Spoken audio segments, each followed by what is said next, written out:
Hi, political junkies. Welcome to Political Culture. Don't adjust your TV sets or your audio set. This is not Drexel Hurd, but this is Chelsea Galicia happily filling in for him today on Political Culture, where you don't every day get to speak to an actress with a PhD, but we're going to do that today in studio, and then we'll be joined for a panel to talk about all the wackiness in the White House and Congress this week. Stay with us.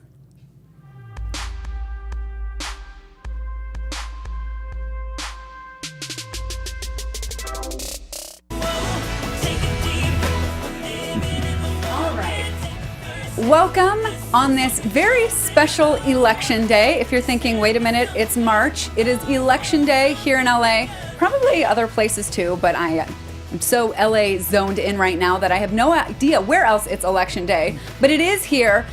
Thanks for joining me. My name is Chelsea Galicia, and I, again, am filling in for the one and only Drexel Hurd, who's got some monumentally big shoes, and I'm going to scooch around and dance in them and try and fill them, something like that. Anyways, we're going to get started with a phenomenal guest, and I was so excited to see this topic because it deals with my favorite issue, corruption. Not that I like being corrupt, but I like addressing the problem of corruption in our democracy. And it was authored by an actress. And before you think, oh, this is just some opinion piece, beware. This is a woman with a PhD. This book is like as academic as it gets and is really freaking impressive. So please join me in welcoming Isabel Wagner. Hello there. Hi, thank you so much for having me today. Yeah, absolutely happy to have you. I saw this book and I was like, oh, yes, my favorite topic, money in politics. We're going to be talking about getting money out of politics because that is the corruption going on in our democracy. And then I start to read some of your book and I'm like, oh, that's only a small part of it. There's more insidious forms of corruption that are going on that maybe they'd occurred to me, but I didn't think that they were as profound as they are. Tell me about the other forms of corruption besides money and politics that you think that we should all be mindful of. Yes, and there are different types of corruption depending on which country you're in, if you're in advanced democracy like the United States or if you're in a developing or democratizing country. But in the United States, for instance, you can even think about interference in the judiciary. You can think about impartial judgment from judges, nepotism. We see very good examples. We didn't think we had that until now we see this administration, and nepotism is, all the rage now. It was rare, but right now And I should say that this book, you didn't just whip this up between election day and now. This is something that you have been studying for much longer before the Trump administration. Yes, it wasn't targeted. It was part of my dissertation I worked on for many years, and it actually looks at democratizing countries, as I said a little earlier. And interestingly enough, it came out in December 2016. And right on when this turned out to be very timely. What got you into studying corruption in the first place? I think corruption is a very big problem not only in democratizing countries but in advanced democracies as well. It's endemic, and it's creating inequalities and it's creating biased politics, and I think it's hurting a lot of people. And I love people, so I got into this thinking maybe I can find a cure to corruption. So that's how. So in your book, you talk about other countries that have developed independent agencies that are charged with addressing corruption. You highlight Singapore and Hong Kong and talk about that they have done really well with their agencies, even though they didn't start off really well. It took some years to refine those systems and for them to be effective. Are you suggesting that the United States needs a new agency, like an anti-corruption agency, in order to clean up our mess? No, I don't think that's the solution for the United States. I think that's the solution for other countries that don't have them and desperately need them. I think we actually do have a lot of agencies that are hopefully and potentially independent and well-funded. So that's not the solution. We have the FBI and we have many oversight agencies.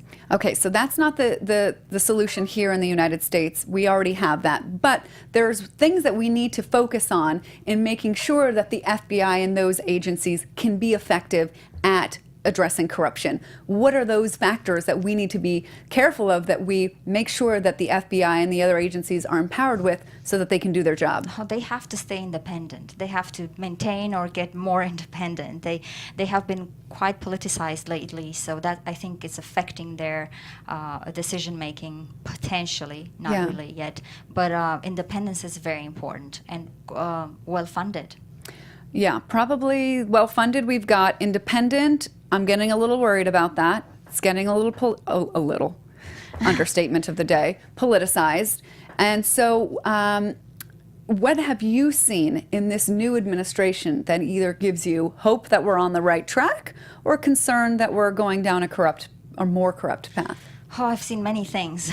The conflicts of interest really, for our president and the new administration, really worry me about how politics will be conducted further down the road in regards to economics, and also in regards to national security, and also in regard to civil liberties and rights. Also, I have been.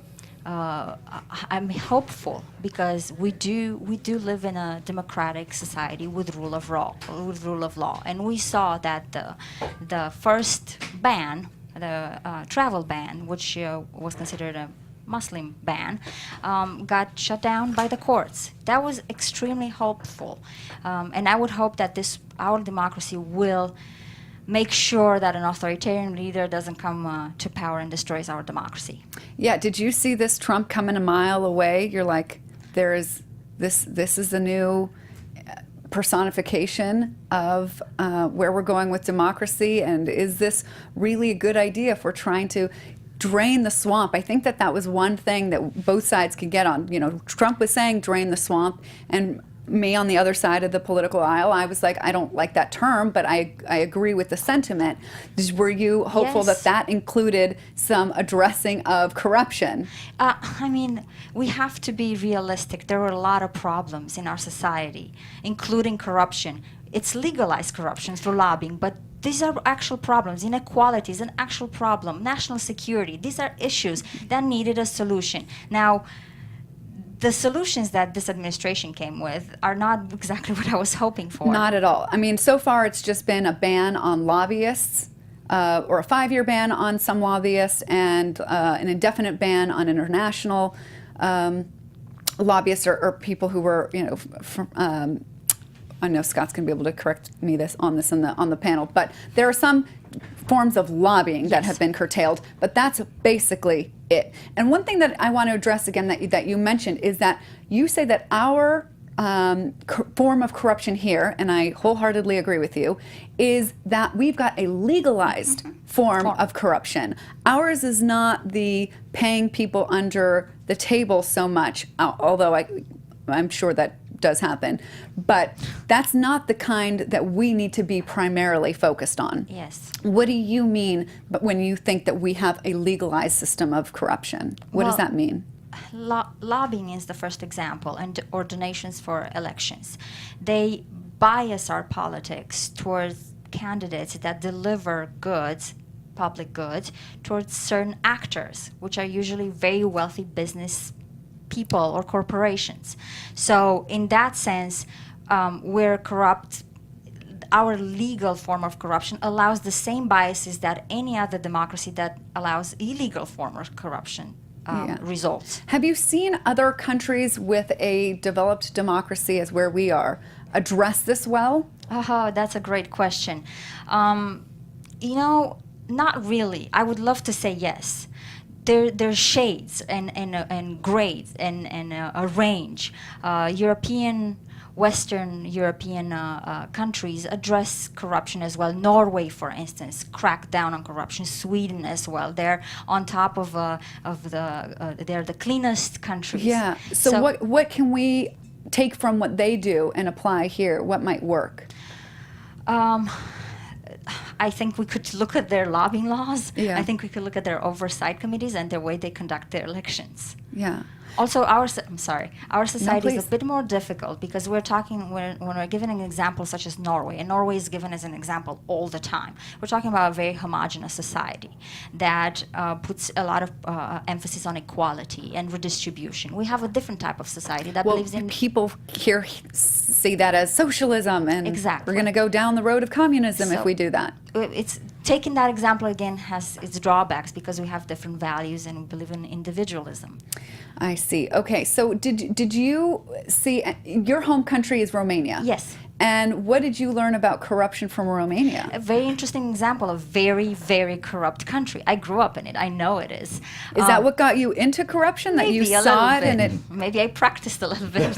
Oh yes, you implied that in your book. Like maybe I've done this and maybe I've done that, and I said, "Wow, okay now." That's clever. You caught that. I did. So it's a very interesting example because trying to join the European Union, they were asked to establish a very strong integrity system. And by that I mean all these oversight agencies. And the good part about it is no politician will have an interest in doing that, but they had to do it to join the European Union. So that's why it's a good example. And they worked. They cracked down on corruption a lot. And it's better. What grade do you give Romania now in terms of its cleanliness? So if it was a 9, maybe an 8, I don't know. So gotcha. Okay. Opposite so sense. That's really interesting because I hadn't considered that before. That perhaps the kind of influence the United States needs in order to clean up its act is it's our ability to interact with the rest of the world. But somebody else is going to have to stand up to us and say, we're going to require that you clean up your stuff before we play ball with you. Yeah, that's going to be a while. So either we have that or we clean up our own campaign finance laws. I'm not sure which one's going to happen first. Both of them seem challenging at the moment. Have you seen something where what you believe people on both sides of the aisle, Democrats and Republicans, may be able to agree on that would address corruption? Republicans that follow along with this administration, this current brand of Republicans. It's tough, right? Tough. I don't know.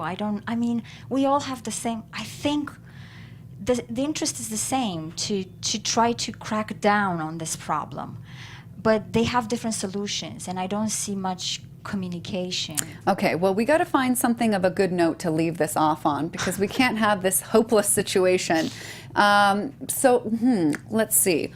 I believe in democracy. I believe in our democratic rule of law.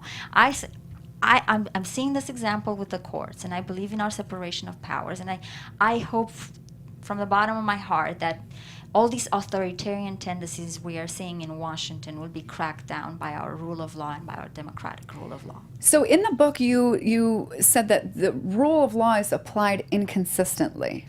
Yes. I guess the example of that comes to mind is the failure of any of the people in charge of the big banks to go to jail after the monstrosity of a meltdown that they caused in the economy. Is that what you mean by inconsistent application? Yes, it's biased. The problem with rule of law is that in countries that I was talking about, in the democratizing countries, it's not predictable at all. In the United States, it's not predictable that somebody's going to find out about your corruption and you're going to get punished. It's not predictable that the law will be applied. Gotcha. Predictably. In the United States, it's quite predictable that it will be applied. And in what way? I think that it's biased towards the wealthy, and they can get better treatment. But everyone, every citizen and every individual, at the end of the day, in most cases, the law is applied predictably to them. So when you're teaching, you're a professor at both Pomona College and Scripps. What is the message that you want to leave students with at the end of the semester? Oh, that it's in their hands. They have to understand how politics works, and they have to come up with new solutions and new ideas. But they need to understand first. I think there's a problem in our society with just jumping to conclusions without the right information and without having the facts down. Yeah. So understanding the problem and then coming up with new solutions. Okay, so basically our viewers are doing the right thing. They're tuned in, they're finding out information, they're engaged, they're involved. Hopefully they all voted today, if they live here in LA and elsewhere who had voting. And basically, that's the overarching theme that you want to leave students with and readers of your book. But don't just stop there. Do go get this book. I mean, it is intellectual reading, we'll call it that. I mean, this isn't just like fluffy opinion piece. This is really like you want to understand corruption, and I really appreciate the study of the solution in other countries. So to me, I don't think that we're too great to learn from other countries, even if they're less developed democracies. And so I really appreciated that. And I appreciate you being here with us. Thank you. All right, so you are going to stick around for our panel discussion, yes? I would love to. Chime in when you feel the urge. Let me now introduce to you the rest of the panel. We have Al Gregg with us. Thank you for being here. My pleasure. And my Trump Report co-host, S-Man 80, Scott Yes. Moore. Thanks for squeezing in here. It's great to be here. I feel so much better now that you're here. Yay. I love Al. He was taking good care of me before you arrived. And then Scott is like my backbone of polls and figures, and he knows exactly what's up. So let's talk about the shit show that is our politics in the last week, shall we? Oh wait, before we do that, let me do a programming note that next week, no, not next week, I lie, in 2 weeks, Drexel and I will both be here, and hopefully we'll have our scheduled guest, Eric Swalwell, who is a millennial representative from the 15th District up in Northern California. Really cool, seems to be a cool congressman to me, that I am really excited to connect with. So come back Tuesday, March 28th, tune in and join us for that conversation. And I'm trying to think, of course I'm going to say, that's it for programming, and then I'm going to remember something else. I guess if I remember it later, I'll add that back in. But please do come back to us in 2 weeks. But now, the panel, Al and Scott, let's talk about this week in the White House. Let's really briefly touch on the joint session, which was going down at the same time that the show was live last week. And let's talk about it, though, in light of the recent behavior. So Trump on the day of the joint session, and since then. Since then, he's tweeting at like 6 o'clock in the morning, up obsessively, just like pulling things out of the ether. I thought for a second, I'm like, wow, maybe we're going to have a coherent, calm, restrained, new leaf. No go. No. I mean, like I was telling people and what we talked about in the Trump Report last week, because it just ended, is essentially you're seeing someone who read a teleprompter for an hour, and that was about it. You know, someone wrote a speech, and he was able to just read it and not be able to get distracted, and all of a sudden everyone thought he was so presidential. I'm like, that's how low the bar is. Yeah. And the ironic thing is he's talking about essentially, oh, we should all come together and work together, and we're not Democrats and Republicans, and then 4 days later he's going on this tweet storm back to his old self again. Right, so let's take a look at that tweet storm, and it relates to an accusation of President Obama wiretapping him. Tap with two P's. I don't know yes, why. tap with two P's. And wiretap in quotes. I love when he does everything in I don't quotes. really want to like harp on the small little things, but if my president can't spell tap. Well, let's go back to 92 when everyone made fun of Dan Quayle when he misspelled potato. And that was a huge thing back then, and now all of a sudden, you know, Tap. you can't even spell tap. Oh my. Okay. All right. So Well, I'm sorry, and just to like put things in context, we're dealing with the guy who will be tweeting at the previous president, and also in the very next breath tweeting at Arnold Schwarzenegger. Right. So that's the level of discourse we're talking about. Well, and it's some, there was almost that special president's club where you just did not talk negatively about your predecessor, regardless of what political party they were, and it's something that's been on.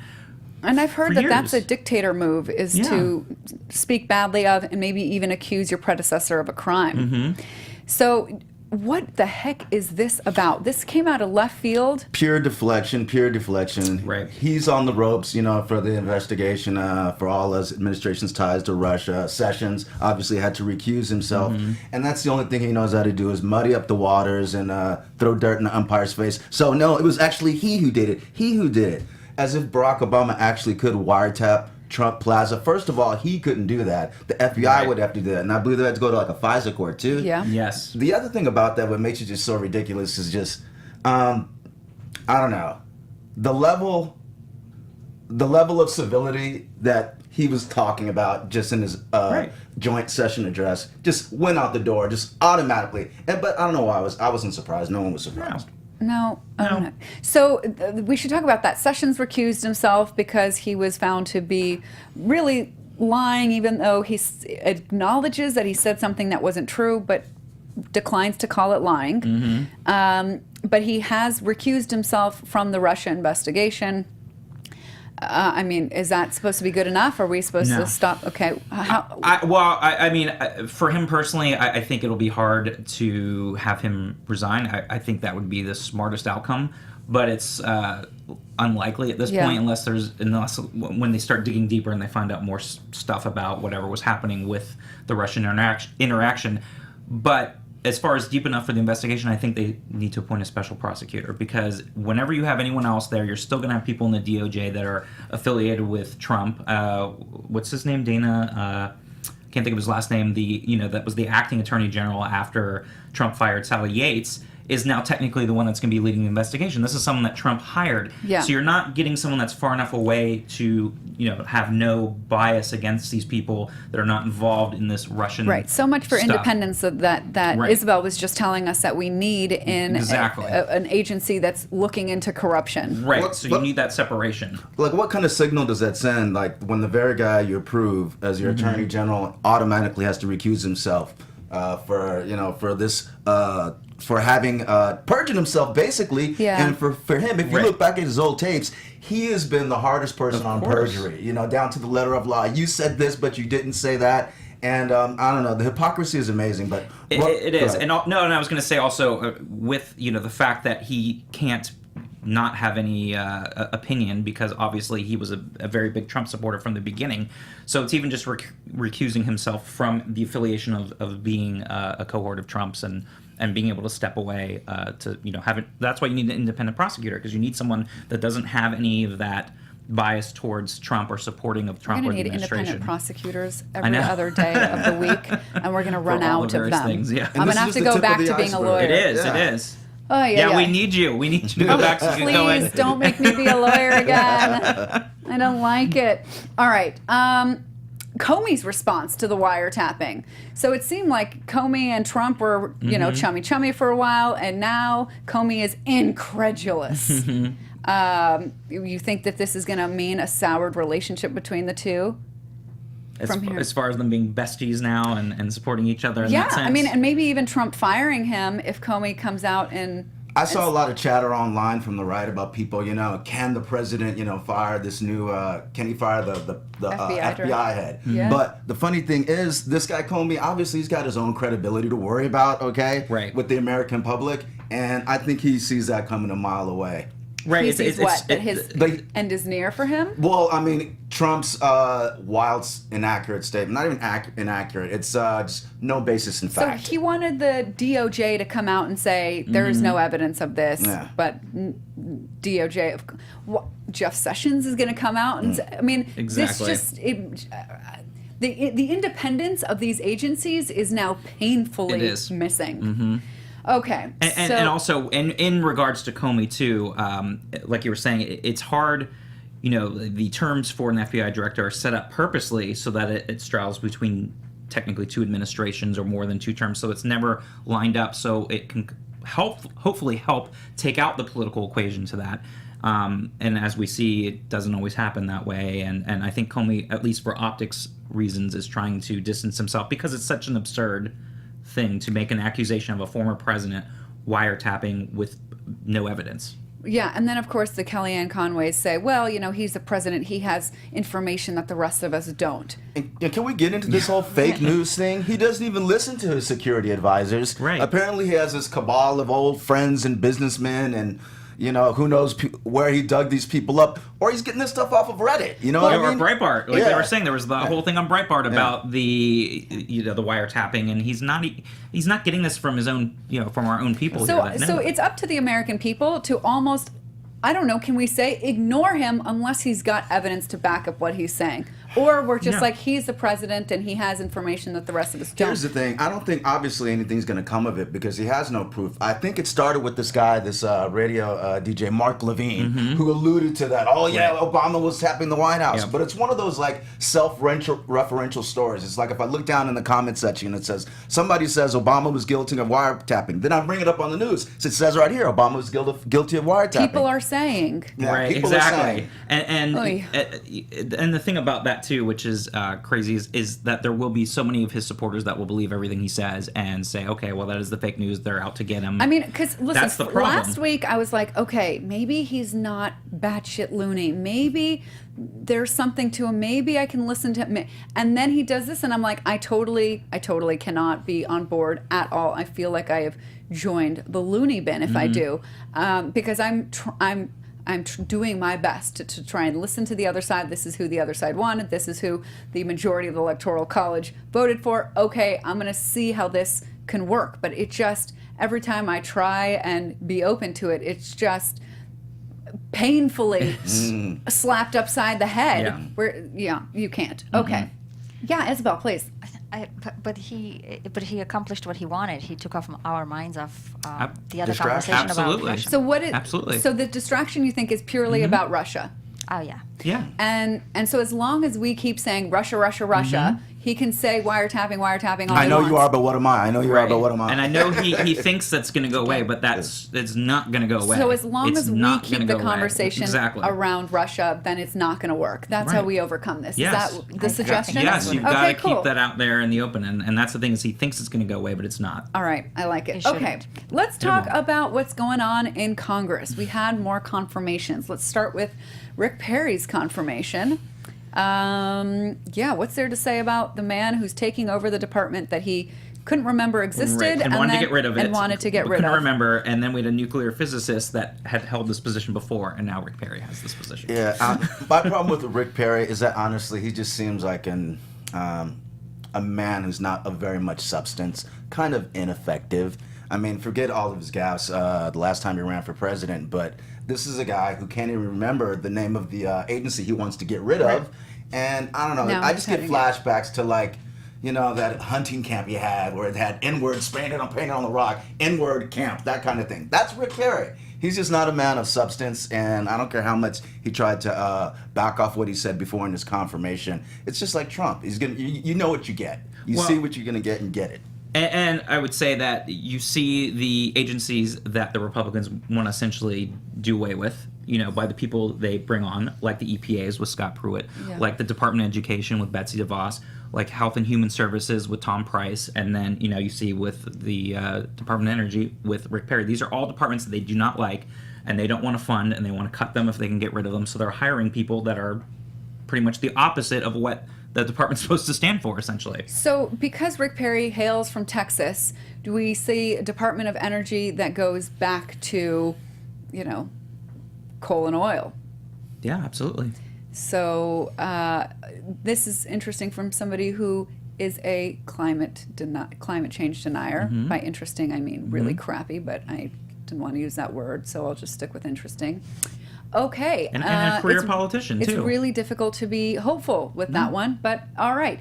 And then related is it Zink, Scott? Zinke, yeah. Zinke, the new Secretary of Interior, who believes in climate change, believes that humans have an impact, but is suspect about how much impact they have, wants to reopen federal lands to coal exploration and things of that nature. Am I right? Right, but on the other side of it, at least there's some positives from it. He doesn't want, a lot of Republicans want to sell federal land and make tons of money off of it, and he is against that.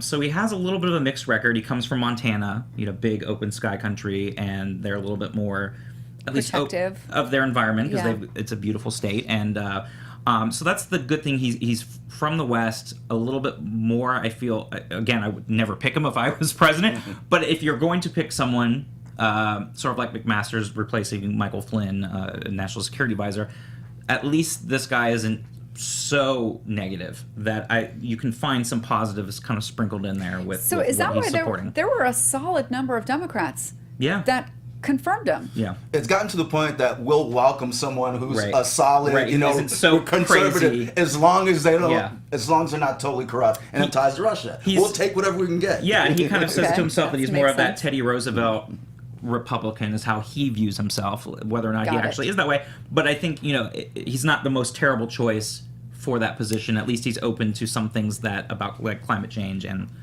not selling federal land off. And now we have another billionaire to the cabinet, Wilbur Ross, for commerce. People maybe like the idea of a billionaire taking over commerce. Maybe he'll make the rest of us billionaires. You think that's likely to happen? Again, another poor choice, another one of Trump's cronies. And the things that people forget about is the Department of Commerce has a lot of responsibilities and a lot of departments underneath it, especially for me as a weather nerd. NOAA, the National Weather Service, and everything comes under the Commerce Department. And again, when you're talking about climate change and other things and satellites and all that stuff falls under Commerce. So there's already been talks that they're going to cut funding for NOAA, and that's a big deal. I mean, weather is an everyday thing that affects all of us. Yeah. And to We be don't able to care about it fund- until we get something like a Katrina or something Right. really bad. And then we're Right. like, oh, maybe we should we have should a fund it. national weather service that helps us see these kinds of things coming. Right, and FEMA and all those agencies fall under commerce. So it's not just, people think about jobs and trade deals and all that stuff. There are so many other things that fall under commerce that could be negatively affected, especially when we start doing cuts to services, and that's a big thing. And he ran a equity fund, Yes. and he's had to cut ties with that, but he still has ties to businesses, and he's just said he's not going to get involved with any decision that will bear upon any of these businesses. And we're supposed to be like, okay, Sure. sounds good. Yeah, of course. Yeah. We'll just keep an eye on that, I guess. Right, it's just the thing with Rex Tillerson. When you're separating yourself from something, you still know what's going on because you were intimately involved with these businesses. Even if you say you're stepping away and Yeah. you're not having day-to-day interaction, you know exactly how they're run. You know what they're looking for. You know what deals and things that you're doing that are going to be able to benefit these companies. So it's a silly thing, anyways. And the other thing that bothers me is people give people like him a level of respect because he's a billionaire. But if you look at how he made his money, some people call what he does vulture capitalism. You Right. take distressed companies and Yes. industries and you basically like how you flip a house. It's sort of like what Mitt Romney did to some degree with the consulting and those companies. And in kind a of taking lot of the things, case, it's cutting costs by eliminating jobs. And so it was interesting that, again, there were a large number of Democrats that confirmed him, and there were some even unions that supported him Yeah. because probably while he was killing some jobs, he may have helped save others. And so people think it was like you got to sacrifice some for the greater good. I don't know how Yeah. he's convinced people if Well, that's the way. It's sort of like you were saying. It's sort of like he's less controversial. He's less crazy. So we'll push these people through. But yeah, again, there's a lot of And speaking shady of crazy, connections there. what do you make of Ben Carson's? I knew that was I know. Ben. Thank you for Poor that Ben. segue. Okay. See, again, this proves my case. If you make a lot of money, doesn't mean you're smart. Also, if you're a doctor, doesn't mean you're really smart. No. And I can say this because lawyers, I'm a lawyer. Just because you're a lawyer doesn't make Right. you smart. And people are like, Yeah. he's a neurosurgeon. He performs surgeries on brains. He must be brilliant.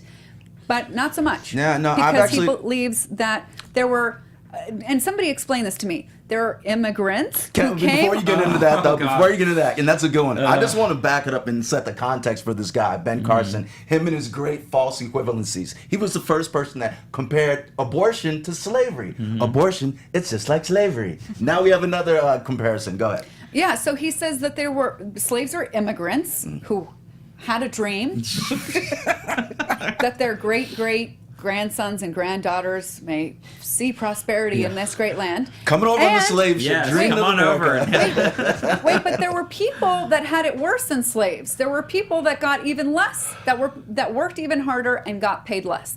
What are those, super slaves? I don't understand. What? Help me here. Help me, because I'm really freaking out. The fact that he would even intimate that they were getting paid is just totally Right, illogical. because we had slaves that were getting They were they got minimum 3 wage hots and and a cot. No, they were livestock. Right. They were beaten and they were sold like cattle. They were treated worse than animals. Yeah. They're treated worse than animals, and for him to even make that distinction is just embarrassing to himself. Besides the fact that he's completely woefully unqualified for the position, taking any of that out of the equation, he's embarrassing himself almost worse than Trump to some degree, because he's saying things that are just so uninformed. And this ridiculous. is his cabinet. This is his Yeah, cabinet. of course, the best people. Trump hires only the best people. He surrounds himself with the best people, and these are them. All right, so I mean, Scary. what do we? Besides have a drink, what else can we do? I'm not here? even surprised by Ben Carson anymore.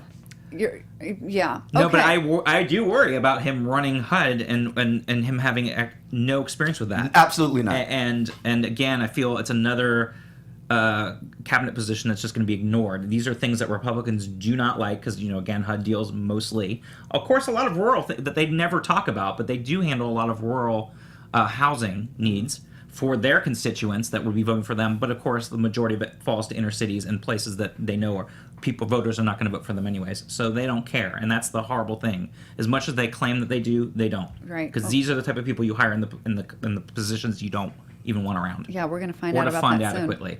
All right, and then the let's see, what should we talk about first? Let's talk about travel ban 2.0. We were excited for Monday morning to hear what this is going to be, and big disappointment because the only difference was Iraq was left off, and there's no indefinite ban on Syrian refugees. It's just Right. 120 days.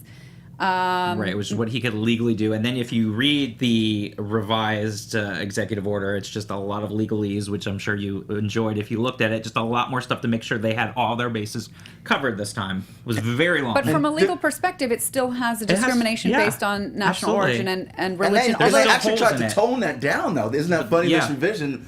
But it's still there. Yeah, it's like, and they're specifically trying to say, oh, it's not religious based. It's not, they were really trying to cover themselves, Right. but I still saw a lot of holes. And why do you think Iraq was removed from the list?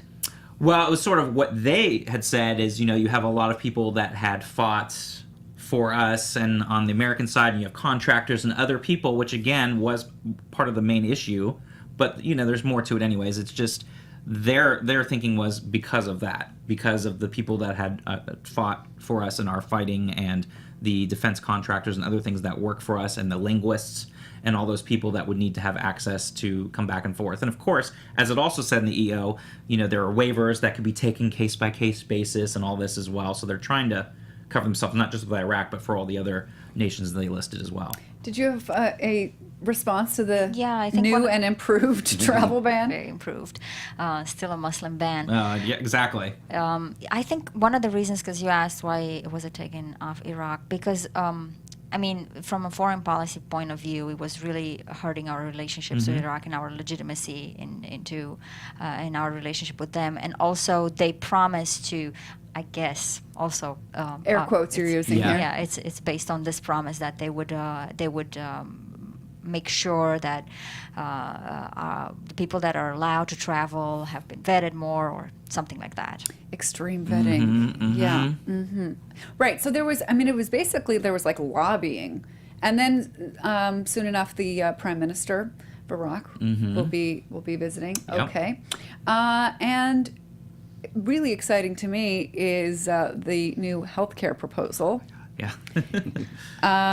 Now, it's hard to really fairly analyze it because the Congressional Budget Office hasn't really crunched the numbers to tell us how many Americans it's going to affect, how much money this is going to cost, and all of that. But just from your preliminary review of it, what struck you about it? I saw what stood out to me is the big tax cuts for the wealthiest families, right? And then also just big more money for big pharmaceutical companies. for me, what really, and it's not even just what I saw. The fascinating thing was there were a lot of conservative groups like the Heritage Foundation and things like that were just said, this is bad politically. The Heritage Foundation, funded by the Kochs. Yes, that were like, this is an issue. And again, to me, it felt the same way of what the Republicans were accusing the Democrats of doing, of trying to ram this whole thing through without it being really thought out. It was the same kind of thing. For me, the worst part Although today the White House said it's a work in progress. Well, of course, they're talking about all these phases and everything else. Again, the problem is they're so desperate to take out anything that Obama did. They don't even care how it's going to come out, and they're not really looking at the repercussions, because Obamacare really came from the basis of Romneycare, which was a conservative insurance plan that he did in Massachusetts. And the thing is that for them to try to change it, there's no way that they can really improve on this. Again, like we were talking about, they talk about no mandate, but technically it is because of the continuous coverage thing. Right. So they've replaced this mandate with an incentive. Yes. That it's just wordage. If you haven't had coverage in 2 months, or for 63 days, I don't know. Yes. Then you can be charged 30% more. So it's a euphemism for a mandate. But they're trying to they're changing the words. And then the block grant thing, I think, is a horrible idea. What is that? Basically, they're only going to give states, a certain amount of money each year. Yes. Period. Right. And that doesn't work. So each year they're going to say, okay, next year we're going to give you $20 billion, and that's all you get. Yeah. So then you're already taking potential patients off of healthcare because the insurance is going up so much. Also, they're saying they're going to tie it to the cost of living increases and inflation. However, healthcare has gone up way higher than cost of living. When you're talking about 1.5% to 2% a year, and you see healthcare going up at least 4 to even 5, even higher percent. So you're already losing money, and that means you're already losing the chance of being able to cover more people, which means more people would be off the rolls right now. And also with that plan. Also, it looks like they're shifting the subsidies. So Republicans are like, we don't like these subsidies. Right. So they're not getting rid of the subsidies. They're just now going to give them to elderly people and take them away from younger, bigger healthier. Tax increases will now go to older people compared to younger people, which is really the opposite of what you want, because you want younger people, the healthy people, to be on to help balance the pain for everyone having to pay for the elderly people that obviously are needing healthcare more. So what are the chances that I'm right now paying $300 for an individual plan? Based on what you've seen, what are the chances that the price is going to go down on that? You think like the interstate competition thing is going to work out? No, because as we talked about even on Trump Report, the interstate thing is not going to work. It sounds great on paper, but it's not going to work, because then, like we were talking about, how do you make that work if now someone in California has their own rules and regulations and is trying to buy insurance based out of Idaho? I mean, again, it sounds great. You think, more competition. Yeah. But it doesn't end up shaking out that way. And then it's spelled out in there. I mean, might as well say this is defunding Planned Parenthood. Yeah. But it's taking away money from any provider that even provides those resources, even if the government money is not going to cover that. To cover that, right? And that's dangerous. That's dangerous. All right. I mean, women's health you need to take care instead of the other way around, because then again, what we say is people are going to go have abortions in other more dangerous ways, and it's going to affect women's health by doing that. So it's silly. I wonder if women, even conservative women, will publicly support it because they don't like abortion. But right. I mean, who are the people having these abortions? It's not just It's not just Democrats having abortions. Of course, it's sad. It's sad to try to do that. Again, for whatever political stance you have, regardless, it's sad. I don't know how much time we have, but I just wanted to throw this out. The Kellyanne Conway photo of her in the Oval Office. The sad thing about when you see something like this, the Oval Office, an office of respect, the president is meeting with representatives of historically black colleges. Yeah. Everyone's in there dressed in their suit and tie. They're having a meeting, and Kellyanne Conway's up there on the sofa with their legs tucked, taking a little selfie. And my problem with it is on two levels. She looked too comfortable there and a bit entitled. I don't know. She looked like she was at like a nighttime sleepover party. But beside that, it took away from what was actually supposed to be going on, the business that was getting done as far as like funding the HBCUs. And we still don't know what would come out of it. I still think that was a big thing that a lot of us didn't really look at. That was an executive order or saying $25 billion to historically black colleges. So which apparently is more than Obama gave. So should we be celebrating this? I definitely want to hear what you guys have to say, but I heard there's a lot of loopholes in that, and I guess that's what I've heard too. Yeah, like jury's what still was out. said, just like the lobbying thing, there's always some kind of loopholes there. It just looks good on paper. It looks good that he can go out and say he's doing all this, but it's not necessarily going to be that way. Yeah. But you're right. It was so Okay. disrespectful of her, but I can't stand her anyway. So it's like I wish she would be gone, because it was the focus was on her. And Yeah. not what this meeting was intended to be. Yeah, I'm gonna stay away from that one because I mean, yeah. Okay, all right. So you can scooch on over to AfterBuzz TV with Scott and I and join us on the Trump Report right now. What's fun about that show is that we interact live with the audience. So join us in the comments on YouTube, and we'll catch you there. You can catch Al on his shows. You want to tell us about those? Hey everybody, yeah, I'm on the after show for The Americans starting this Thursday at 9. After that, I'll be on the after show for Training Day at 10, and I'm also on The Good Fight Mondays at 10 with our boy Drexel. All right, Yay. they're keeping you busy. Yeah. All right, and then finally, thank you so much, Isabel, for joining us. The book again is No Rule of Law, No Democracy. Please get this when you want to be extra smart and informed and help us clean up this corruption. Yes. Thank you so Indeed. much for being here. Thank you. And that's going to be all for this week. Join us in 2 weeks for Drexel and I back here on Political Culture. Bye, guys.